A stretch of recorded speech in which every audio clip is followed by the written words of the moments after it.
जी students, कैसे हैं आप? एस्पायरेंट्स ठीक है, उम्मीद करता हूँ खैरियत से होंगे। आज असिस्टेंट रजिस्ट्रार और lady assistant registrar cooperative societies की जॉब प्रिपरेशन का लेक्चर 1 है, जिसमें हम डिस्कस करेंगे असिस्टेंट रजिस्ट्रार कोऑपरेटिव सोसाइटीज की हिस्ट्री। पहले फेज में हम डिस्कस करेंगे कि असिस्टेंट रजिस्ट्रार कोऑपरेटिव सोसाइटीज को वर्ल्ड के अंदर किस तरह पजीराई मिली, दुनिया में इसकी तारीख क्या है, दुनिया में किस तरीके से आहिस्ता आहिस्ता फैलती गई। और इसके बाद हम डिस्कस करेंगे इसके इम्पोर्टेंट ऑर्गेनाइजेशंस इसकी कौन कौन सी हैं और इसकी इम्पोर्टेंट डेफिनेशंस को डिस्कस करेंगे। उसके बाद फिर हम आपसे डिस्कस करेंगे कि सब कॉन्टिनेंट में यानी कि इंडिया और पाकिस्तान में कोऑपरेटिव सोसाइटीज जो है वो किस तरीके से अमर्ज करती गई। तो इसमें हम देखेंगे जी कोऑपरेटिव सोसाइटीज की जो हिस्ट्री है, इसमें हमें जो सबसे पहले अर्लीस्ट रिकॉर्ड मिलता है, सबसे पहला रिकॉर्ड मिलता है, वो मिलता है फेनविक स्कॉटलैंड। फेनविक स्कॉटलैंड एक इंग्लैंड में जगह है, स्कॉटलैंड इंग्लैंड के बिल्कुल साथ है। वहां पे 14 मार्च 1761 में हमें ये नजर आता है कि वहां के कुछ लोकल वीवर्स, कुछ लोकल वर्कर्स जो है, वीवर्स जो है, चीजें बनाने वाले, वो एक बार्ले कॉटेज के नाम से एक छोटी सी सोसाइटी या किसी भी एक छोटी सी ऑर्गेनाइजेशन का, अनऑफिशियल ऑर्गेनाइजेशन का आगाज करते हैं।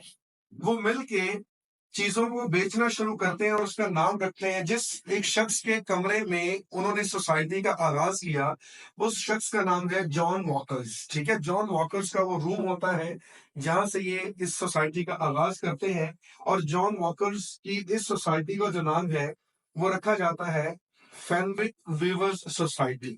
अगर हम बात करें तो कोऑपरेटिव की प्रॉपर जो मूवमेंट्स हैं उनके बारे में कहा जाता है कि वो 19th century and began from Europe, कि ये यूरोप से स्टार्ट हुई है।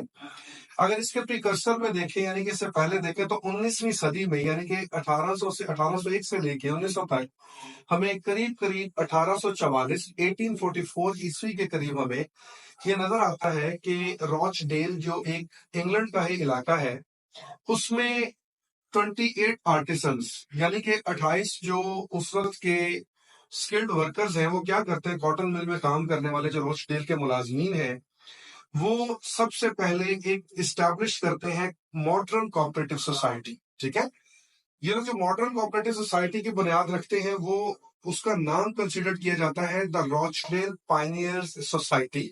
यानी कि जो रॉचडेल के लोग हैं, ये पायनियर्स हैं सोसाइटी को कायम करने वाले, also known as Rochdale pioneers, और इनको कहा गया रॉचडेल पायनियर्स। रॉचडेल पायनियर्स ने पहली कोऑपरेटिव सोसाइटी की बुनियाद 1844 में 1840 में रखी।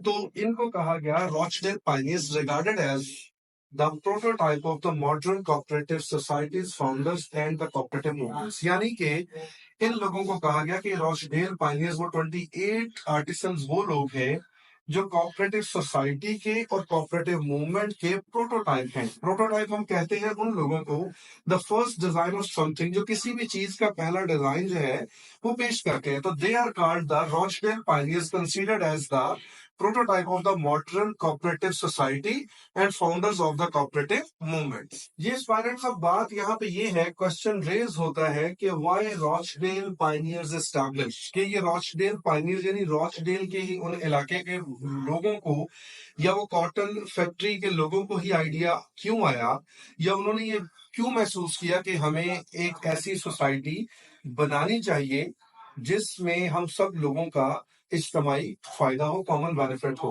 पहली चीज ये है कि फेस्ड मेजरेबल वर्किंग कंडीशन, उनकी वहां पर काम करने की जो कंडीशंस थी, जो उनके हालात थे, वो बड़े काबिले रहम थे। ठीक हो गया जी। लो वेज, उनको कम पैसे मिलते थे, और high prices of food and house hold goods. Goods कहते हैं अशिया को, चीजों को, कि उनकी जो चीजें थी, जिनको रोजमर्रा की जो उनकी चीजें थी, वो चीजों की कीमतें ज्यादा थी और लो वेज यानी उनको उजरत जो थी वो कम मिलती थी। लेटर ऑन दे डिसाइडेड, फिर उन्होंने सोचा pooling square resources. Square resources कहते हैं ऐसे ऐसी चीज जो कम हो। उन्होंने अंदाजा लगा कि पूल करें, पूल में हम सब इकट्ठे करके अपने पैसे डालें और इन रिसोर्सेज से हम लोग फायदा उठाएं। देयरफॉर दे सेल, उन्होंने इस तरह एक सोसाइटी बनाई और शुरू में उन्होंने चीजें जो बेचनी शुरू की, उनमें फ्लोर यानी आटा, ओटमील, ओट्स थे, शुगर और बटर, ये 4 चीजें इन्होंने बेसिकली बेचनी शुरू की। इनके पीछे जो कॉन्सेप्ट था वो कॉमन वेलफेयर का कॉन्सेप्ट था। वो क्या था? They work to access basic goods at lower prices, कि हम काम करें उन तमाम बेसिक गुड्स के लिए, बुनियादी चीजों के लिए, ताकि वो सबकी पहुंच में कम प्राइसेस में अवेलेबल हो, मौजूद हो। जी, रोशनियल पायनियर्स ने आइडिया तो सब्मिट कर दिया, और उसके बाद अगर हम देखते हैं कि इंडिपेंडेंट फॉर्मुलेटेड कोऑपरेटिव मॉडल जो है, जो इंडिपेंडेंटली मॉडर्न कोऑपरेटिव मॉडल को की जो बेसिक फॉर्म है, जो रोशनियल पायनियर्स थे उन्होंने जैसे आइडिया पॉइंट किया, एक आइडिया सबमिट किया, आइडिया मार्केट में दे दिया कि ऐसे जो कोऑपरेटिव मूवमेंट्स होनी चाहिए या कोऑपरेटिव सोसाइटीज होनी चाहिए जो सेल्फ हेल्प और म्यूचुअल हेल्प के लिए सारे मिले, और लो प्राइसेस पे हाईएस्ट क्वालिटी ऑफ गुड्स जो है हमको मिल जाए। लेकिन अगर बात करें इंडिपेंडेंटली फॉर्मुलेटेड कोऑपरेटिव मॉडल जो है वो किसने डेवलप किया, वो हमारे पास 2 जर्मन्स हैं, उसमें फ्रेडरिक वेहलन और फ्रेंस हरमन। ठीक है जी, ये 2 जर्मन्स हैं जिन्होंने न्यू आइडिया हमें दिया।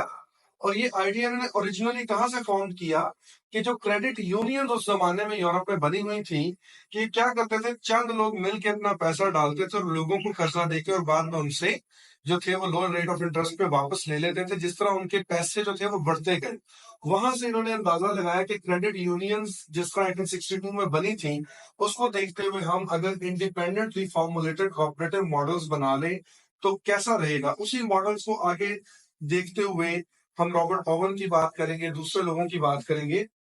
इस वक्त जो पूरी दुनिया में कोऑपरेटिव मूवमेंट्स को या कोऑपरेटिव सोसाइटी को इंटरनेशनली लीड कर रहा है इदारा, वो है जी ICA, इंटरनेशनल कोऑपरेटिव अलायंस। ठीक है, और यूएनओ का ये मेंबर है और मेंबर ऑर्गेनाइजेशन है, और यूएनओ ने इस साल 2025 ईयर्स को द ईयर ऑफ कोऑपरेटिव के नाम से भी सेलिब्रेट कर रहा है, मतलब यूएनओ। ठीक है, और आईसीए ही वो है, ऐसी एक ऑर्गेनाइजेशन है जिसके इस वक्त 313 मेंबर्स ऑर्गेनाइजेशंस है, यानी 313 ऑर्गेनाइजेशन इसकी मेंबर है। और इस वक्त 110 कंट्रीज जो है उनके अंदर ये कोऑपरेटिव जो है अपनी कामयाबी के साथ मूवमेंट्स को चला रही है। नेक्स्ट लेक्चर हमारा, ये फर्स्ट लेक्चर हमारा हिस्ट्री ऑफ कोऑपरेटिव मूवमेंट का बेसिक जो है वो यहाँ पे क्लोज होता है। नेक्स्ट लेक्चर में हम इंशाल्लाह आईसीए, इंटरनेशनल कोऑपरेटिव अलायंस, और इसके साथ साथ इसकी इंपॉर्टेंट डेफिनेशंस और इसका क्या पर्पस था, ये क्यों बनाई गई थी, क्या इसका मकसद था, बाकी सारी चीजें in detail in depth discuss करेंगे। अगर आपको हमारी ये लेक्चर सीरीज वीडियो अच्छी लगी तो आप हमारे चैनल को, हमारी वीडियो को लाइक करें, चैनल को सब्सक्राइब करें और दूसरों के साथ शेयर करें। Thank you very much.